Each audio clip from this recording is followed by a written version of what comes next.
Hi everyone, my name is Elise Lewis. I'm Miss Black Florida, and today I'm going to start a project that came to me by way of my pageant coach.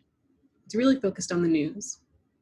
There was a point in my life when I regularly went out of my way to try to get my news from a variety of different sources.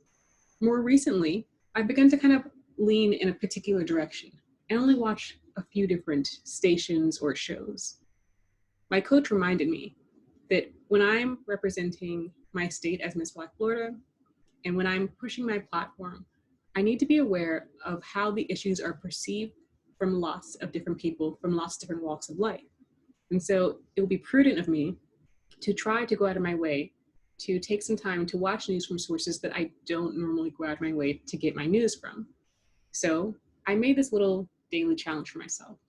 Monday through Friday, I'm going to take news from sources such as on Mondays, my most left-leaning sources I could find, that's CNN and Last Week Tonight.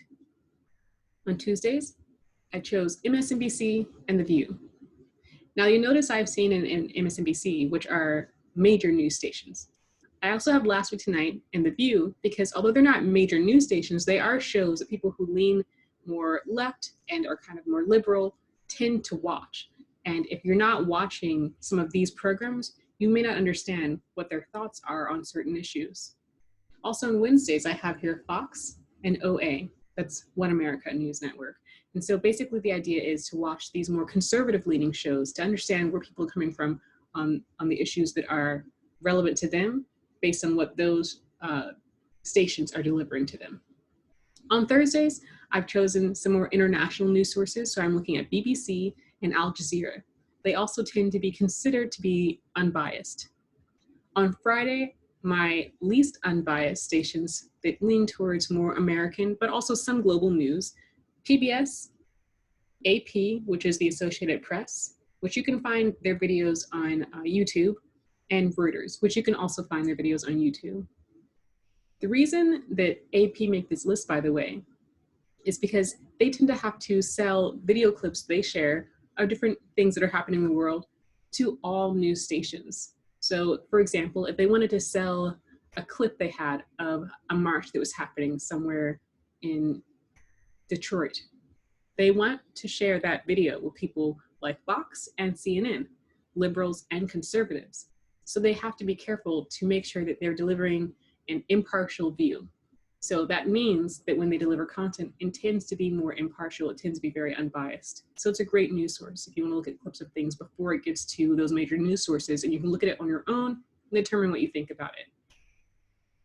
PBS is also on the list because they have been voted by Americans to be one of the least biased sources of news. They tend to just deliver the facts. There's not a whole lot of spin or commentary on how the newscasters feel about the situation often. And if they do deliver that information, they make it clear that this is how I feel about this. So those are my news sources. I have added them to my personal, not my Miss Black Florida page, but my personal YouTube page so that I can keep up with them there. I've also got CNN on the list there. You can see it on the bottom. Just want to make sure that you can see that it's there. BBC News is up there as well. You may also notice some other stations that I like keeping up with, like Becky Jane Brown, who I think is pretty awesome. So that's my plan. And I hope that you will continue to follow me as I take a little bit of time every so often to share my thoughts on the things that I have watched. That's where we're at. Thanks for listening, guys.